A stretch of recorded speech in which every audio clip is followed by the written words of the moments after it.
আহলে বায়াত বলতে আমরা কয়জনকে বুঝতাম? পাঁচজনকে। কয়জনকে বুঝতাম? পাঁচজনকে। আহলে বায়াত কারা তাদের পরিচিত আমরা জেনে নিলাম। যদিও নবীর পরিবারের অনেক সদস্য, কিন্তু নবীজি কয়জনকে খাস করেছেন? পাঁচজনকে খাস করেছেন। এখন ওনাদের ফজিলত সম্পর্কে, ওনাদের ব্যাপারে রাসূলুল্লাহ সাল্লাল্লাহু আলাইহি ওয়াসাল্লাম কি বলেছেন? আল্লাহ তো ওনাদের ব্যাপারে কিনার করে ঘোষণা দিয়েছেন, ওয়া তাহরিকুম তাকবীরা, আমি আল্লাহ তাদেরকে পবিত্র করে দিলাম। সুবহানাল্লাহ বলুন। আমার নবীজি বলেন, তিরমিজি শরীফের হাদিস, হাসান মুসলিম সম্পর্কে আমার রাসূলুল্লাহ বলেন, হাদিস কানে রাসূলুল্লাহ সাল্লাল্লাহু আলাইহি ওয়াসাল্লাম থেকে বর্ণিত। আনা আবি সাঈদ ইবনে খুদরি রাদিয়াল্লাহু তাআলা قال قال رسول الله صلى الله عليه وسلم الحسن والحسين سيد شباب أهل الجنة. سبحان الله.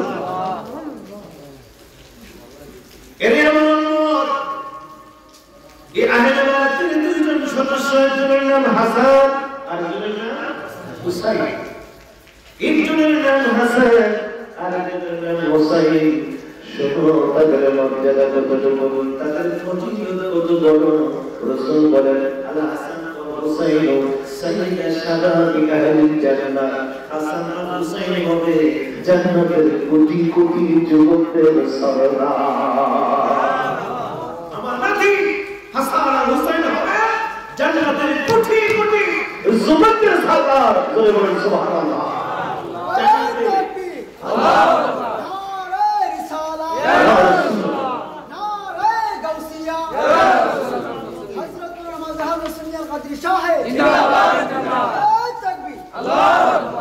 জান্নাতের সরদারি, জান্নাতের হিকমত, জান্নাতের হুকুমত, জান্নাতের নেতৃত্ব, জান্নাতের কর্তৃত্ব থাকবে হাসান আর হুসাইনের হাতে।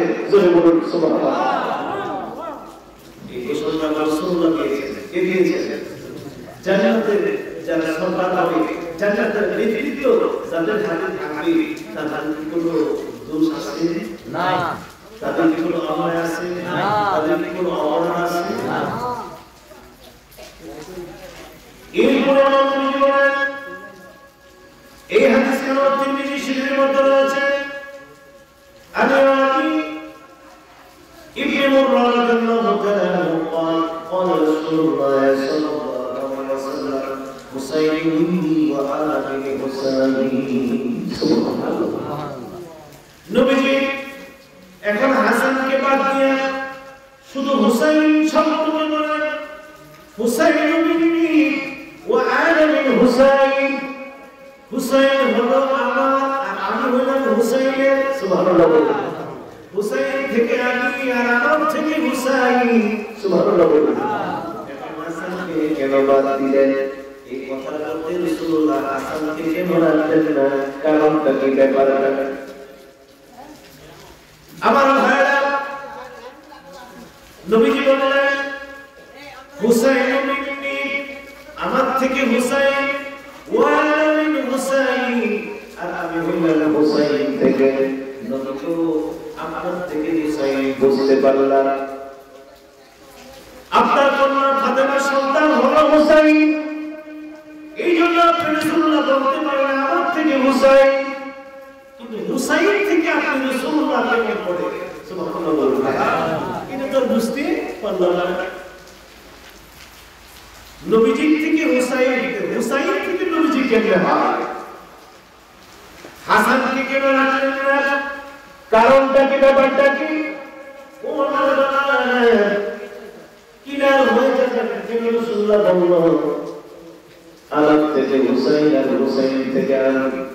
হুসাইন মিন্নি ওয়া আনা মিন হুসাইন, আলাপ থেকে হুসাইন। এই কথা সবাই বোঝে। রাসূল থেকে কে? হুসাইন। নবী থেকে হুসাইন, এটা আমরা সবাই বোঝে। কেন? নবীজির কন্যা ফাতেমা, ফাতেমার সন্তান হলো হুসাইন। এই জন্য রাসূল বলতে পারে হুসাইন আমার থেকে। কিন্তু নবী তো আপনি হুসাইন থেকে এটা কেমন করে? আমার নবীজি বলেন, শুনে আমার উম্মত, হুসাইন থেকে কিভাবে শোনো আমার অন্যতম আহলে বাইতের সদস্যের মধ্যে কোন সন্তান জীবিত ছিল না। হাসানের যত সন্তান ছিল তিনি যখন করবলার ময়দানে যায় হাসানের সন্তানগুলো হুসাইনের সঙ্গে যখন করবলার মাঠে গিয়েছিল হাসানের একজন সন্তানও জীবিত ছিলেন না। তারা সবাই হুসাইনের জন্য জীবন বিসর্জন দিয়েছে। হাসানের কোন সন্তান এই করবলার মাঠে জীবিত ছিলেন একে একে সবাই জীবন বিসর্জন দিয়েছে করবলার মাঠে।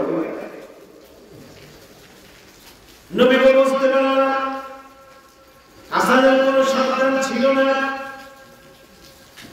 নবী বললেন শোনো হাসানও ছিল না হুসাইনও ছিল না, হুসাইনের সব সন্তান চলে গিয়েছিল, সবাই জীবন বিসর্জন দিয়েছিল করবলার ময়দানে। হুসাইনের দুধের শিশু আলী আসগর পর্যন্ত জীবন দিয়েছে। কিন্তু হুসাইনের একজন সন্তান যার নাম ছিল জয়নুল আবেদিন অসুস্থতার কারণে মাঠে যাইতে পারে না। বয়স ছিল 8-9 বছর বয়স। তার যুদ্ধের ময়দানে করবলার মাঠে ইয়াজিদ বাহিনীর সঙ্গে জিহাদ করার জন্য বারে বারে মাঠে যাওয়ার জন্য চেষ্টা করেন।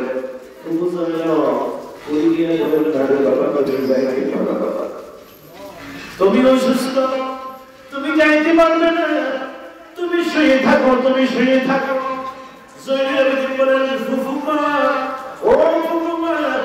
আমার সামনে আমার ভাই চলে যায়, আমি কেমন করে সহ্য করি? আমার সামনে আমার চাচারা চলে যায়, আমি কেমন করে সহ্য করি? আমার বাবার জীবনটা চলে যায়, আমি জয়নুল আবেদিন কেমন করে সহ্য করব?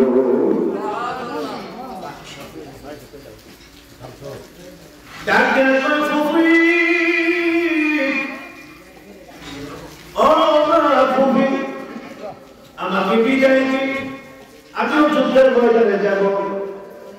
ফুফু জয়নব বলেন না, তুমি যুদ্ধের ময়দানে যেতে পারবে না, তুমি শুয়ে থাকো। করবলার মাঠে শিশু সন্তান সহ একটা ছেলে, একটা বৃদ্ধ, একটা পুরুষ মানুষ জীবিত ছিল না। সবাইকে তারা খতম করেছে, হত্যা করেছে, শহীদ করে দিয়েছে। জয়নুল আবেদিনকে তারা অসুস্থতার কারণে মারে নাই, তারা হত্যা করে নাই, চেষ্টা করেছিল। কিন্তু ফুফু জয়নব তাকে জলে ডুবে তাকে বলেন না, এর করবলার কুফাবাসীরা, এর উবাইদুল্লাহ বিন জিয়াদের গোষ্ঠীরা, এর ইয়াজিদের গোষ্ঠীরা সবাইকে তোমরা মেরে ফেলেছো, কিন্তু আমার ভাইয়ের ছেলে হুসাইনের ছেলে জয়নুল আবেদিনকে আমি মারতে দিব না। যদি তাকে মারতে হয় আমি জয়নুলের জীবনটা নিয়ে নাও, তোমার ভাইয়ের ছেলেকে মারার জন্য আমি দিব না।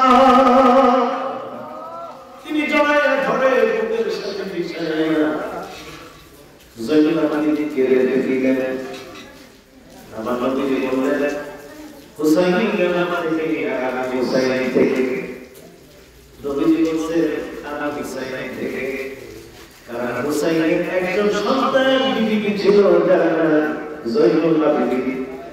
দিকে আওলাদ রাসূল নবীর বংশ যেখানে আছে সবাই হুসাইনের সন্তান জয়নুল আবেদিন থেকে বিস্তার লাভ করেছে।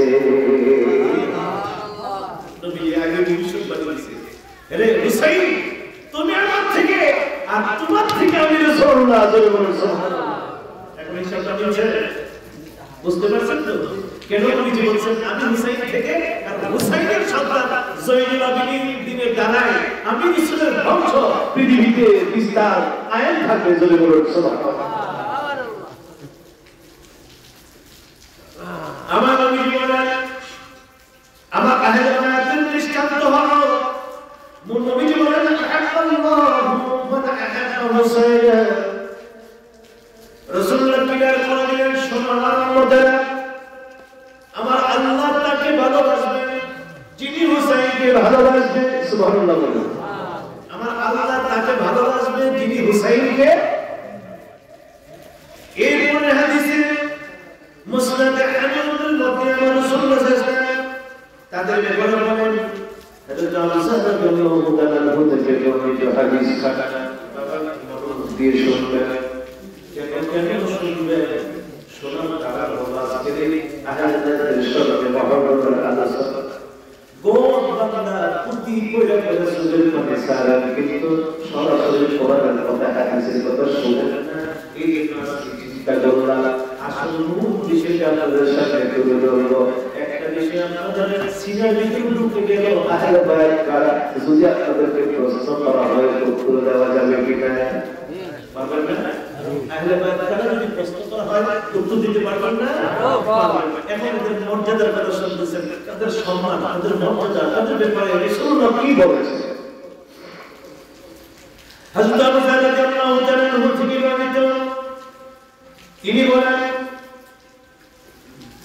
وهو اخذ بباب الكعبه তিনি কাবা শরীফের চৌকাঠের মধ্যে ধরে রেখেছিলেন হযরত আবু বকর রাদিয়াল্লাহু তাআলা বিখ্যাত একজন সাহাবা তিনি হাদিসটা বর্ণনা করেন আর এই অবস্থায় তিনি ছিলেন কাবার খানে কাবা দরজার চৌকাঠে ধরা সুবহানাল্লাহ কাবা শরীফের দরজার চৌকাঠে ধরা ছিলেন এই সময় তিনি বলেন সামি'তু নবী সাল্লাল্লাহু আলাইহি ওয়াসাল্লাম ইয়াকুল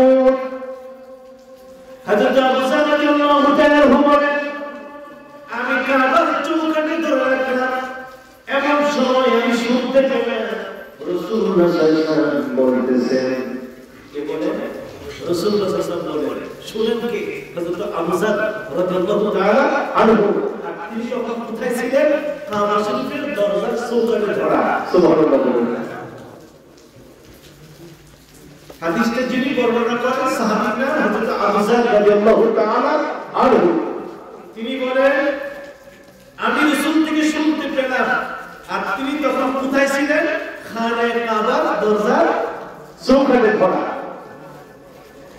নবীজি কি বলছেন হযরত আবু বকর রাদিয়াল্লাহু তাআলা বলেন আমি শুনলাম রাসূলুল্লাহ সাহাবায়ে কেরামকে ডাকলেন খানা কাবার সামনে আলা ইন্না মিসলা আহলাল বাইতি ফীকুম কামাসালি সাবিনাতিন নূহ নবীজি বলেন শোনো আমার উম্মতেরা আমার আহলে বাইতের দৃষ্টান্ত হলো নূহ নবীর নৌকার মতো সুবহানাল্লাহ নবীজি বলেন আমার আহলে বাইতের দৃষ্টান্ত হলো উপমা হলো নূহ নবীর নৌকার মতো সুবহানাল্লাহ ইন্না মিসলা আহলে বাইতি ফীকুম কামাসালি সাবিনাতিন নূহ নূহ আলাইহিস সালামের নৌকার মতো আমার আহলে বাইত সুবহানাল্লাহ কার সাথে তুলনা করছেন নূহ নবীর নৌকা নূহ নবীর নৌকার সাথে তুলনা করলেন কেন নূহ নবীর সময় একটা মহা প্লাবন হয়েছিল বন্যা হয়েছিল এই বন্যা সম্পর্কে আপনারা শুনছেন যে নূহ নবীর বন্যায় সব ডুবে মারা গিয়েছিল ঠিক না কেউ বেঁচে ছিল না শুধু তারাই বাঁচছিল যারা নাকি নূহ নবীর নৌকায় উঠেছিল আর নূহ নবীর নৌকায় যারা উঠতে পারে নাই তারা সেই দিন বাঁচতে আমার নবী বলেন ইন্না মিসলা আহলে বাইতি কামিসলা সাফিনাতিন নূহ আমার আহলে বাইত হলো নূহ নবীর নৌকার মতো মারা কি বাহানা যায় যে আমার আহলে বাইতের নৌকায় আরোহণ করবে সে জান্নাতি হয়ে যাবে আর ওমান তাখাল্লাফা আনহা হালাকা আর যে ব্যক্তি নূহ নবীর নৌকায় অথবা আমার আহলে বাইতের নৌকায় যারা আরোহণ করতে পারলো না তারা ধ্বংস হয়ে যাবে সুবহানাল্লাহ কি দরকার বলবে যারা আহলে বাইতের নৌকায় উঠবে তারা জান্নাতি হবে আর যারা আহলে বাইতের নৌকায় উঠতে পারবে না তারা ধ্বংস হয়ে এই যে রাসূলুল্লাহ নূহ নবীর কিস্তির সাথে তুলনা করেছেন আমার আহলে বাইত হলো নূহ নবীর কিস্তির মতো জোরে বলুন সুবহানাল্লাহ আজকে যারা আমরা এখানে বসলাম, আজকে আহলে বায়তের কথা শুনতেছি, তাদের মহব্বত আমাদের অন্তরে বাড়তেছে না কমতেছে? তাদের সম্পর্ক আমাদের সাথে বাড়তেছে না কমতেছে? তাদের স্মরণ আমাদের অন্তরে বাড়তেছে না কমতেছে? তাদেরকে যারা স্মরণ করবে, তাদের নাম যারা আরোহণ করবে, তার মানে কি তাদের সাথে ভালোবাসা সাগর যারা ডুব মারবে, তাদের সাথে তারা জান্নাতি হয়ে যাবে। জোরে বলুন সুবহানাল্লাহ। আজকে এই মাহফিলে বসে আহলে বায়তকে যারা আমরা সম্মান করতেছি, আমরা আহলে বায়তের সঙ্গে জান্নাতি হতে পারবো কি পারবো না? জোরে বলুন পারবো কি পারবো না? আর তাদের সঙ্গে জান্নাতি হইতে আমরা চাই কি চাই না? জোরে বলুন চাই কি চাই না? দুই হাত তুলে বলেন চাই কি চাই না? আরে রিসালাত ইয়া রাসূলুল্লাহ, আরে রিসালাত ইয়া রাসূলুল্লাহ। মুহররমের 10 তারিখে, মুহররমের 10 তারিখে কি ঘটিল রব্বানা, ভাইরে কি ঘটিল রব্বানা, কলিজার ফেটে যাইল শুনলে তার বর্ণনা। মুহররমের 10 তারিখে, মুহররমের 10 তারিখে কি ঘটিল রব্বানা, হায়রে কি ঘটিল রব্বানা, কলিজার ফেটে যায় গো শুনে তার বর্ণনা। মুহররমের 10 তারিখে হাসান শহীদ জোহরেতে, হুসাইন শহীদ কারবালা, আরে হুসাইন শহীদ কারবালা, ইমাম জয়নুল আবিদিন বন্দী হইল ইয়াজিদের রওজাখানায়। মুহররমের 10 তারিখে কি ঘটিল রব্বানা, হায়রে কি ঘটিল রব্বানা, কলিজার ফেটে যায় গো শুনলে তার বর্ণনা।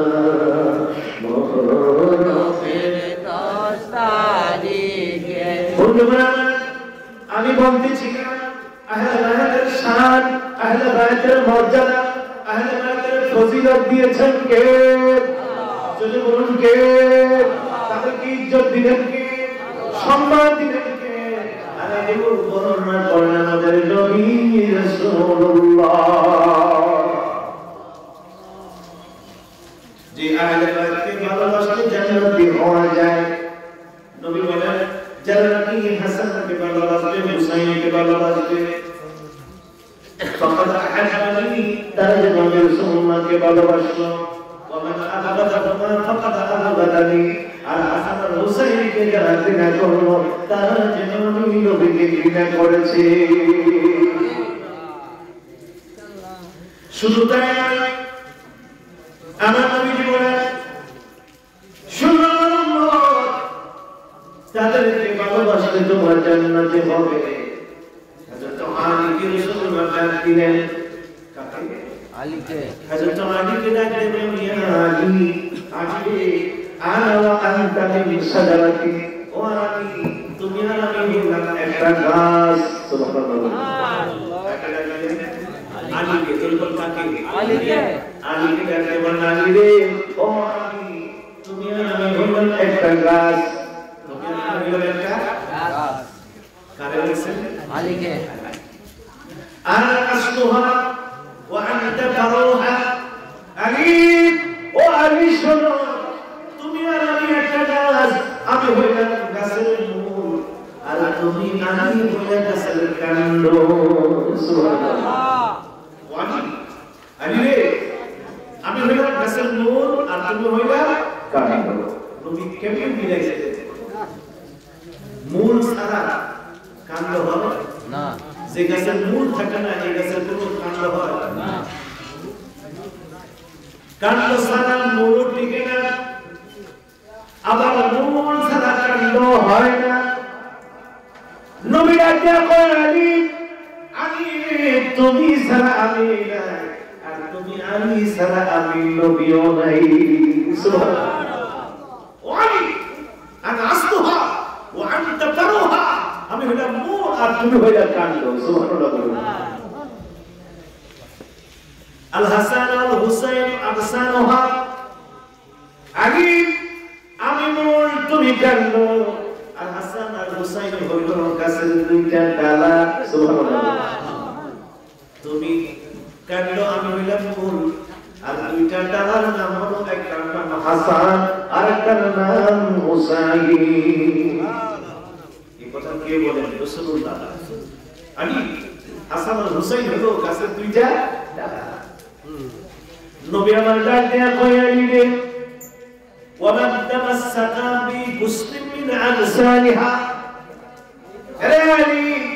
যারা নাকি এই দুইটা ডালার কোন একটা ডালাকে ধরে রাখবে, দুইটা ডালার কোন একটা ডালাকে ভালোবাসবে, আমার নবী বলেন আমি দিকটা দিলাম দাখালাল জান্নাহ। হাসান আর হুসাইনকে যারা ধরে রাখবে, এই দুইটা ডালাকে যারা ধরে রাখবে, আমি নবী দিকটা দিলাম তারা জান্নাতে হয়ে যাবে। এখন আপনারা একটা সত্য কথা বলুন, আমার নবীর আহলে বায়তের ভালোবাসা আমাদের অন্তরে আছে কি নাই? এতক্ষণ যাদের ব্যাপারে শুনলেন, তাদের ব্যাপারে ইজ্জত সম্মান ভালোবাসা আমাদের অন্তরে জাগে কি জাগে না? নবী বলেন উম্মত, ওরে আমার উম্মত, যদি তুমি আমার আহলে বায়তকে ভালোবাসো, হাসান আর হুসাইনকে ভালোবাসো, তাদেরকে যদি তুমি ভালোবাসার চাদরে জড়ায়া রাখো, আমি নবী দিকটা দিলাম তুমি তাদের সঙ্গে জান্নাতে হয়ে যাবে। তাদের সাথে যদি তোমার দুশ্মনী থাকে, শেষ হাদিসটা বলে আমি আপনাদেরকে নিয়ে যাব আজকের এই মহরমকে আমরা যেন স্মরণ করব। আমার ভাইরা, এই হাদিস কেন হযরত আব্বাস রাদিয়াল্লাহু তাআলা আনহু থেকে বর্ণিত। হযরত আব্বাস নবীজির চাচা, নবীজির চাচার নাম কি? আব্বাস। হযরত আব্বাস রাদিয়াল্লাহু তাআলা আনহু তিনি হাদিস খানা বর্ণনা করেন। হযরত আব্বাস বলেন قال رسول الله صلى الله عليه وسلم لو أن رجلا سقط بين الركن والمقام، কোন ব্যক্তি যদি রুকনে ইয়ামিনী এবং মাকাম ইব্রাহিমের মাঝখানে থাকে, কাবা ঘরের সামনে যে জায়গায় দোয়া কবুল হয়, যে জায়গায় গেলে মানুষের গুনাহগুলো মাফ হয়ে যায়, পৃথিবীর সর্বশ্রেষ্ঠ স্থান, সেই জায়গায় যদি কেউ যায় হাজির হয়ে যায়, রুকনে ইয়ামিনী এবং মাকামে মাহমুদ, মাকামে ইব্রাহিম, তার মাঝামাঝি কেউ যদি দাঁড়ায় যায়, ফাসাল্লাহ, সেখানে সে নামাজ পড়ে, ওয়াসামা সে রোজা রাখে, সুম্মা লাকিয়াল্লাহু মুবগিদান বিআহলিহি। আমার নবী বলেন, ওই লোকটা মাকাম ইব্রাহিমের মাঝখানে, রুকনে ইয়ামিনের মাঝখানে, খানায়ে কাবার সামনে দাঁড়ায় নামাজের জন্য সব সোজা করলো এবং রোজা অবস্থায় রোজা রাখলো, নামাজ পড়লো কোন জায়গায়? খানা কাবার সামনে। যেই জায়গায় নামাজ পড়লে নামাজ কবুল হয়ে যায়, যেই জায়গায় দোয়া করলে দোয়া কবুল হয়ে যায়, এমন জায়গায় যদি কেউ দোয়া করে, নামাজ পড়ে, রোজা রাখে, আর তার মৃত্যুবরণ হলো মুবগিদান লিআহলি বাইত, সে যখন মরে যায়, আহলে বায়তের প্রতি তার ভালোবাসা ছিল না, আহলে বায়তের প্রতি তার মহব্বত ছিল না, আহলে বায়তের সাথে তার দুশমনি ছিল, অথচ নামাজ পড়লো খানায়ে কাবার সামনে, রোজা রাখলো খানায়ে কাবার সামনে, খানায়ে কাবার চৌকাঠে ধরে ধরে আল্লাহর কাছে দোয়া করলো, কিন্তু আহলে বায়তের সাথে তার সম্পর্ক ভালো ছিল না, মহব্বত ছিল না। আমার নবী বলেন, যদিও সে নামাজ পড়ে, রোজা রাখে, আমার আহলে বায়তের সাথে তার সম্পর্ক ছিল না, মহব্বত ছিল না, দেখা খানায়ে কাবার সামনে নামাজ পড়ার পরেও, খানায়ে কাবার সামনে রোজা রাখার পরেও আমার রাসূল বলেন তার ঠিকানা হবে জাহান্নাম। ঠিক, তার ঠিকানা জাহান্নাম। সুতরাং আমার ভাইরা, আহলে সুন্নাত ওয়াল জামাতের যারা অনুসারী আকীদায় রয়েছেন, তাদের অন্তরে নবীর আহলে বায়াতের ভালোবাসা আছে কি নাই? এই জন্য মুহররম মাস আসলে তারা বেশি বেশি আহলে বায়াতকে স্মরণ করে। মুহররম মাস আসলে নবীর আহলে বায়াতকে তারা জিকির করে। মুহররম মাস আসলে তারা নবীর আওলাদের কথা স্মরণ করে। মুহররম মাস আসলে তাদের চুলের পানি মানায়া রাখতে পারে না। আল্লাহ পাক আমাদেরকে বুঝার তৌফিক দান করুন। আমিন। আমরা আহলে বায়াতকে ভালোবাসি, তাদেরকে মহব্বত করি, এই ভালোবাসা নিয়েই চিরদিন থাকবো। ঠিক ঠিক ইয়াজিদকে ভালোবাসার কোনো সুযোগ নেই। ওই ওয়াজ করবেন কোথায়? কারবালার কাহিনী শোনাবেন। একজন লোক এখনো ইয়াজিদকে রাদিয়াল্লাহু তাআলা আনহু বলতেছে, ইয়াজিদ নাকি খুব বুজুর্গ মানুষ ছিল, খুব ভালো মানুষ ছিল। নাউযুবিল্লাহ। ইয়াজিদ যদি ভালো হয়ে থাকে তাহলে হুসাইন খারাপ। একটা পক্ষ ভালো হবে, একটা পক্ষ কি হবে? খারাপ হবে, তাই না? ইয়াজিদকে ভালো বলে তাহলে হুসাইন ভুল করছে, আর হুসাইনকে যদি বলো ভুল করেছে, মুমিনদের ঈমান থাকবে না। তো কেমন করে ইয়াজিদের প্রশংসা করো? তোমার জবানে ইমাম হুসাইনের প্রশংসা আসে না, আসে না, আসে না, বরঞ্চ ইয়াজিদের প্রশংসা বাইর হয়। তাহলে আমরা বুঝে নেব তোমার অন্তরে হুসাইনের প্রেম নাই, কার প্রেম আছে? ইয়াজিদের প্রেম। কার প্রেম? ইয়াজিদের প্রেম। ইয়াজিদকে বললে তোমার লাগে কেন? ইয়াজিদের ব্যাপারে আহলে সুন্নাত ওয়াল জামাতের কোনো আপোষ নাই। ইয়াজিদ কাফের, ইয়াজিদ মালউন, ইয়াজিদ আনাতপ্রাপ্ত লম্পট, দুরাচার, সে শয়তান ছিল, সে অবৈধ খলিফা ছিল। মুসলিম হিসাবে তাকে কখনো মেনে নেওয়া যাবে না। যদি ইয়াজিদের প্রেম অন্তরে থাকে, আমরা ধরে নেব তোমরা ইয়াজিদের দল। ঠিক কার দল? ইয়াজিদের দল। যেহেতু হুসাইনের পক্ষে বলো না, ইয়াজিদকে মন্দও বলো না, আবার হুসাইনের পক্ষেও বুঝতে হবে তার ভিতরে কি আছে? ইয়াজিদের প্রেম আছে। এই জন্য হুসাইনের প্রশংসা করেও না, হুসাইনের প্রশংসা শুনলে ভালো। এগুলো সহি কিনা, এগুলো সঠিক কিনা, এগুলো যাচাই করে। আরে সহি আর সঠিক কিনা তুমি এটা দেখো। কত হাদিস শানে আহলে বাইতের উপর রয়েছে, তুমি এগুলো পড়ো না কেন, এগুলো শোনাও না কেন? সারা জীবন হাদিস শুনলাম। তারাকতু ফীকুম আমরাইন মা তামাসসাকতুম বিহিমা লান তাদিল্লু কিতাবাল্লাহি ওয়া সুন্নাতি রাসূলিল্লাহ। এই হাদিস আমরা সবসময় শুনি, কিন্তু বিদায় হজর দিন গাদির ঘুমে রাসূলুল্লাহ সাল্লাল্লাহু আলাইহি ওয়াসাল্লাম বললেন, এরে আমার সাহাবায়ে কেরাম শোনো, তারাকতু ফীকুম, আমি তোমাদের মাঝে রেখে গেলাম সাকালাইন, দুইটা ভারী বস্তু, মা তামাসসাকতুম বিহিমা লান তাদিল্লু, যদি এই দুইটা জিনিসকে তোমরা ধরে রাখো কোনদিন তোমরা পথভ্রষ্ট হবে না। সাহাবায়ে কেরামের প্রশ্ন, নবী এই দুইটা জিনিস কি?